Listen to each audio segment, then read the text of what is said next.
গাছের মেহেদি পায়ের নখে দেওয়া যাবে কিনা, চুল ময়লার ঝুড়ির ভেতর আর গোসলের সময় টয়লেটের ভেতরে ফেলা যাবে কিনা, ঘোড়ার মাংস খাওয়া যাবে কিনা, লোন নিয়ে টিউবওয়েল বসালে সেই টিউবওয়েলে পানি পান করা জায়েজ হবে কিনা, প্রেগন্যান্সির সময় কি মেহেদি দেওয়া নিষেধ, ঘরে বসে মেয়েরা ফ্রিল্যান্সিং করতে পারবে কিনা, পালক সন্তানের সামনে পর্দার গুরুত্ব কতটুকু, ইস্তেহাজার রক্ত কাপড় লাগলো কি কাপড় নাপাক হবে, আমি আল্লাহর সাথে ওয়াদা করেছিলাম যে আমি জীবনে বিয়ে করব না, কিন্তু এখন আমি বিয়ে করতে চাই, আমি কি আল্লাহর সাথে করা ওয়াদাটা ভঙ্গ করতে পারবো, আমি সৌদি আরবে আছি 10 মাস হলো, কিছুদিন যাবৎ পেশাব করার সময় মনে হয় বীর্য চলে আসে, এমনটি হলে কি গোসল ফরজ হয়ে যাবে, জায়গা বন্ধক রেখে টাকা নেওয়া কি বৈধ হবে, আমার অসুস্থ হাজবেন্ডের 5টি ফরজ রোজা আমি রেখেছিলাম, এই রোজাগুলো কি আদায় হয়েছে নাকি হয়নি, আমি 8 মাসের মৃত বাচ্চা প্রসব করি, আমার বাচ্চাকে গোসল না দিয়ে ওই অবস্থায় কবর দিয়ে দেওয়া হয়, এটা কতখানি ঠিক হয়েছে, মেয়েদের কবরস্থানে যাওয়া নিষেধ কিনা এই সম্পর্কে যদি একটু বুঝিয়ে বলতেন, আমি যখন ছোট ছিলাম তখন মাজার গিয়ে সেজদা দিয়েছি, এক কথা শিরক করেছি, এখন কি আমি এই পাপ থেকে মুক্তি পাবো। নিজম খন্দকার ইয়াটি থেকে আপনি লিখেছেন ইস্তেহাজার রক্ত কাপড় লাগলো কি কাপড় নাপাক হবে, অবশ্যই নাপাক হবে। ইস্তেহাজা মানে হলো মাসিকের যে রক্ত মাসিকের সময় পার হয়ে যাওয়ার পরে অসুস্থ মানে সাধারণ মাসিকের বাইরে যে রক্তটা, তো রক্ত অবস্থায় নাপাক, অতএব সেটি নাপাক হিসাবে বিবেচিত হবে। এমনি মিনারুল ইসলাম আপনি লিখেছেন আমি আল্লাহর সাথে ওয়াদা করেছিলাম যে আমি জীবনে বিয়ে করব না, কিন্তু এখন আমি বিয়ে করতে চাই, আমি কি আল্লাহর সাথে করা ওয়াদাটা ভঙ্গ করতে পারবো। আল্লাহর সাথে কিভাবে ওয়াদা করেছেন আপনি, আল্লাহর সাথে ওয়াদা করা মানে হলো আপনি মনে মনে বলেছেন অথবা আল্লাহকে বলেছেন আল্লাহ আমি করবো না, এই তো এইরকম এটাকে বলে ইচ্ছা, আল্লাহকে আপনার ইচ্ছার কথা জানিয়েছে, তো ইচ্ছার পরিবর্তন হতে পারে, এতে কোনো গুনাহ হবে না এবং এর জন্য আপনার কিছুই করতে হবে, আপনি বিয়ে করে ফেললেই হয়ে যাবে। আর যদি আপনি আল্লাহর কাছে শপথ করে থাকেন যে আল্লাহর শপথ আমি বিয়ে করবো না, তাহলে সেক্ষেত্রে আপনি এখন বিয়ে করলে শপথ ভঙ্গের যে কাফারা সেটা দিবেন, আপনি 3টা রোজা রাখবেন কিংবা 10 জন মিসকিনকে খাদ্য দান করে দিবেন, বাস, তাহলে সেক্ষেত্রে আপনার কাফারা আদায় হয়ে যাবে এবং আপনি বিয়ে করতে পারেন। ঝর্ণা বেগম আপনি লিখেছেন চুল ময়লার ঝুড়ির ভেতর আর গোসলের সময় টয়লেটের ভেতরে ফেলা যাবে কিনা, মানুষের শরীর প্রত্যেকটা অঙ্গই খুবই গুরুত্বপূর্ণ এবং সম্মানীয়, ইসলাম মানুষের শরীরের প্রত্যেকটা অঙ্গকে মর্যাদা দিতে বলে।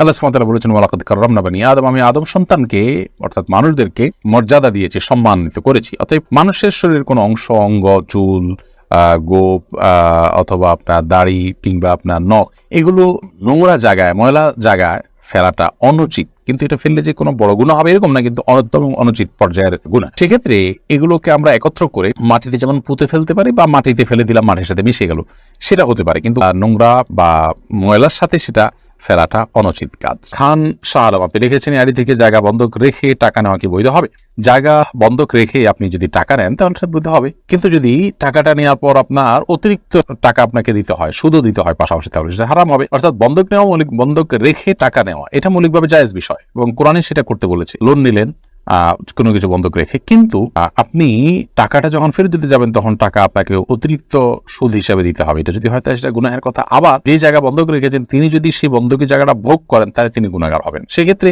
আপনি টাকা যা নিয়েছেন তাই ফেরত দিবেন, এরকম যদি হয় তাহলে সেক্ষেত্রে আপনার কোনো গুনাহ হবে না। এমনি হাবিব আপনি লিখেছেন আমি সৌদি আরবে আছি 10 মাস হলো, কিছুদিন যাবৎ পেশাব করার সময় মনে হয় বীর্য চলে আসে, এমনটি হলে কি গোসল ফরজ হয়ে যাবে। যদি বীর্য বলতে যেটাকে বোঝানো হয় গাঢ় পদার্থ বের হয় এবং সেটা আপনার বের হওয়ার সময় খাহেশ বা তৃপ্তি অনুভব হয় তাহলে সেক্ষেত্রে গোসল ফরজ হবে। আর যদি সেরকম কোনো তৃপ্তি ইত্যাদি অনুভব না হয় বরং এমনিতে বের হয়ে আসে তাহলে এটা এক ধরনের রোগ, এর কারণে গোসল ফরজ হবে না, আপনি উজু করে নেবেন এবং অপবিত্র জিনিসগুলোকে পবিত্র করে ফেলবেন, ব্যাস। আইরিন শিকদার লিখেছেন প্রেগন্যান্সির সময় কি মেহেদি দেওয়া নিষেধ, না এমন কোনো কথা নেই, মেহেদি সর্বাবস্থায় দিতে পারেন, প্রেগন্যান্সির সময় দিতে পারেন, অন্য সময় আপনি দিতে পারেন। রাবিয়া বিনতি আইডি থেকে আপনি লিখেছেন ঘরে বসে মেয়েরা ফ্রিল্যান্সিং করতে পারবে কিনা, ঘরে বসে মেয়েরা ফ্রিল্যান্সিং করতে পারবে ছেলেদের মতো, কোনো অসুবিধা নেই, কিন্তু ফ্রিল্যান্সিং করতে গিয়ে যেন কোনো গুনাহ কাজ করতে না, অর্থাৎ এমন কোনো কাজ ধরবে না যেটা গুনাহের কাজ, তাহলে সেক্ষেত্রে সেটি জায়েজ হতে পারে। ইমরান আহমেদ আপনি লিখেছেন লোন নিয়ে টিউবওয়েল বসালে সেই টিউবওয়েলে পানি পান করা জায়েজ হবে কিনা, লোন নিয়ে যদি টিউবওয়েল বসানো হয় তাহলে সেক্ষেত্রে সেটা হালাল লোন হলে সেখান থেকে আপনি পানি পান করা যায়, যেটা বসানো যায়। আর যদি সুদি লোন নিয়ে বসান তাহলে সেক্ষেত্রে সেটা সেই লোন নেওয়াটা হারাম হবে, কিন্তু এই লোন পরিশোধ করে দেওয়ার পর এখান থেকে পানি পান করলেই সেটা হারাম হয়ে যাবে এরকম না, কিন্তু এই লেনদেনটা যিনি করেছেন তিনি গুনাহগার হবেন। সাইমা আক্তার আপনি লিখেছেন আমার অসুস্থ হাজবেন্ডের 5টি ফরজ রোজা আমি রেখেছিলাম, এই রোজাগুলো কি আদায় হয়েছে নাকি হয়নি। যিনি অসুস্থ তিনি যদি এত অসুস্থ হন যে রোজা রাখার মতো এখন সামর্থ্য নাই তাহলে সেক্ষেত্রে যখন সুস্থ হবেন তখন তিনি নিজের রোজা রেখে দিবেন। আর যদি তার সুস্থ হওয়ার সম্ভাবনা না থাকে কখনো তাহলে সেক্ষেত্রে অনেক আমাদের মতেই তার আত্মীয়স্বজনরা তার পক্ষ থেকে রোজা রেখে আদায় হয়ে যাবে, কিন্তু কোরআন কারীম তার যে বিকল্প দিয়েছে ওয়াদাল্লাযীনা ইউতিকুনাহু ফিদিয়াতুন তু'আমু মিসকিন, যারা রোজা রাখতে সক্ষমতা হারিয়ে ফেলেছে আর সুস্থ হওয়ার আশাও নেই বার্ধক্যজনিত কারণে, অনেক বয়স হয়ে গেছে রোজা রাখতে পারে না, তাহলে সেক্ষেত্রে তাদের প্রত্যেকটা রোজার জন্য একজন করে মিসকিনকে খাদ্য দিলেই দায়িত্ব আদায় হয়ে যাবে ইনশাআল্লাহ তাআলা। সাদিয়া ইসলাম প্রিয়া আপনি লিখেছেন মেয়েদের কবরস্থানে যাওয়া নিষেধ কিনা, এই সম্পর্কে যদি একটু বুঝিয়ে বলতেন। দেখুন, মেয়েদের কবরস্থানে যাওয়া নিয়ে আমাদের দুটি মত আছে। অনেক উলামা ইকরাম বলেছেন মেয়েরা কবরস্থানে যাবে না, আগের গুনাহ হবে, অনেক উলামা ইকরাম সেটিকে অনুমোদন করেছেন। মূলত হাদিসে আসছে নবী সাল্লাল্লাহু আলাইহি ওয়াসাল্লাম নারীরা অতিরিক্ত কবর জিয়ারত করে যারা, তাদের প্রতি লানত বর্ষণ করেছেন। এই বিষয়ে দুই মতকে বিশ্লেষণ করার পর এবং দলিলগুলোকে পর্যালোচনা করার পর যেটি আমাদের কাছে মনে হয় তা হলো যে নারীরা যদি অত্যধিক কবরে না যায় এবং সেখানে গেলে নিজেরা নিয়ন্ত্রণ হারিয়ে আবেগ তাড়িত হয়ে কোনো কিছু করে ফেলবেন এরকম আশঙ্কা না থাকে, তাহলে সেক্ষেত্রে মাঝে মধ্যে তারা কবরে যেতে পারেন, যাওয়া জায়েজ হতে পারে। জোনাকি লিখেছেন পালক সন্তানের সামনে পর্দার গুরুত্ব কতটুকু? পর্দা এটা নিজের সন্তানের সামনে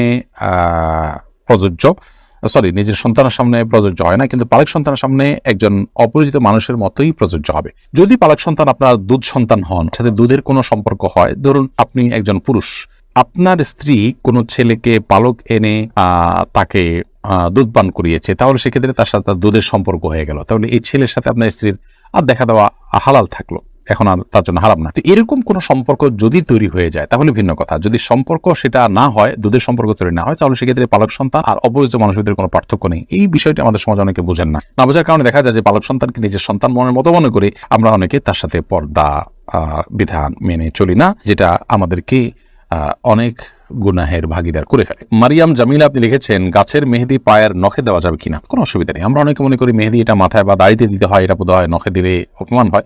দাড়িতে বা চুলে আমরা তো তেলও দিই, তাহলে আমরা কি সেটা নখে দিব না? অতএব এগুলো আমাদের নিজেদের বানানো বিভিন্ন রকমের কুসংস্কার জন্য বিশ্বাস এবং মন গড়া কথা। কন্যাদের সাথে কোনো সম্পর্ক নেই। আমরা মেহেদি মাথায় বা মাথার চুলে কিংবা দাড়িতে যেরকম দিতে পারি, ঠিক একইভাবে হাতে কিংবা পায়ের নখেও দিতে পারি, কোনো অসুবিধা নেই। যদিও এটা মেয়েদের জন্য, মেয়েরা এটা দিয়ে সৌন্দর্য বর্ধন করবেন সেটাই সুন্নাহ, পুরুষদের জন্য এটা দেওয়াটা সুন্নাহ না, বিশেষ করে হাতের নখে, হাতে পায়ে নখে ইত্যাদিতে। চুলে বা দাড়িতে পুরুষরা দিতে পারে, কিন্তু হাতে পায়ে মেহেদি পরা এটা দেওয়া এটা মেয়েদের জন্য সুন্নাহ। নবী সাল্লাল্লাহু আলাইহি ওয়াসাল্লামের সময় মেয়েরা হাতে পায়ে মেহেদি দিতেন, কিন্তু পুরুষ কোনোদিন দিতেন না, এবং তিনি মেয়েদের এবং ছেলেদের হাতের পার্থক্য বুঝতেন হলো মেহেদি দিয়ে। আক্তার তাহা এআইডি থেকে আপনি রেখেছেন আমি 8 মাসের মৃত বাচ্চা প্রসব করি, আমার বাচ্চাকে গোসল না দিয়ে ওই অবস্থায় কবর দিয়ে দেওয়া হয়, এটা কতখানি ঠিক হয়েছে? 8 মাসের মৃত বাচ্চা যেহেতু, সেই বাচ্চাকে আপনি গোসল না দিয়ে কবর দিলেও জায়েজ আছে, বাট এ সম্পর্কে আপনার হাম্বলি মাযহাবের উলামা ইকরামের দৃষ্টিকোণ, সৌদি আরবের উলামা ইকরামের দৃষ্টিকোণ হলো যে এরকম হলেও সেই বাচ্চাকে যথা নিয়মে জানাজা ইত্যাদি দিয়ে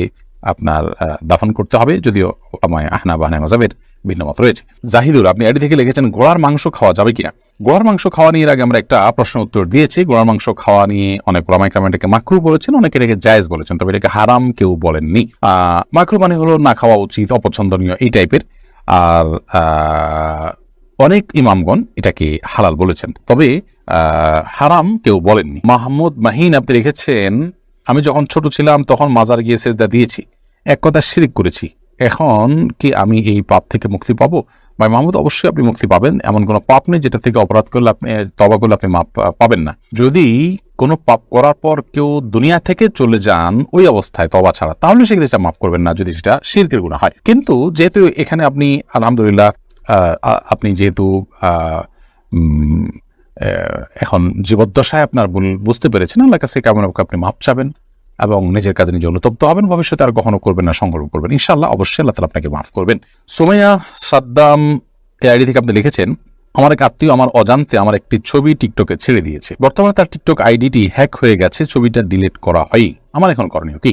প্রথম কথা হলো যে এটি যদি আপনার কোনো স্বেচ্ছায় না হয়ে থাকে, আপনার ছবি সে কোনোভাবে কালেক্ট করে দিয়ে দিয়েছে, তাহলে সেক্ষেত্রে তো আপনার দায় নাই, দায়টা সম্পূর্ণ তারপরও আপনি কোনোভাবে কোনো টেকনোলজিতে যদি সম্ভব হয় এটাকে রিমুভ করার আপনি চেষ্টা করবেন, কিন্তু না করতে পারলে আপনার কোনো গুনাহ হবে না। আর যদি আপনি স্বেচ্ছা তাকে দিয়ে থাকেন বা সেটা পোস্ট করেছে আপনি জানতেন, আপনি সেটাকে সমর্থন করতেন, এই টাইপের ব্যাপার হয়, তাহলে সেক্ষেত্রে দায়িত্ব আপনার উপর আসেই। কিন্তু এখন যেহেতু সেটা আপনার হাতের নাগালে হয়ে গেছে, এখন আল্লাহর কাছে তওবা করা, মাপ ছাড়া জীবনে আর কখনো এরকম ভুল হবে না, এটা করা ছাড়া আর কোনো করণীয় নেই। এবং এক্ষেত্রে একই কথা প্রযোজ্য যে আপনার যদি সেই ছবিকে রিমুভ করার কোনো ওয়ে থাকে, আপনি সে চেষ্টা করতে পারেন।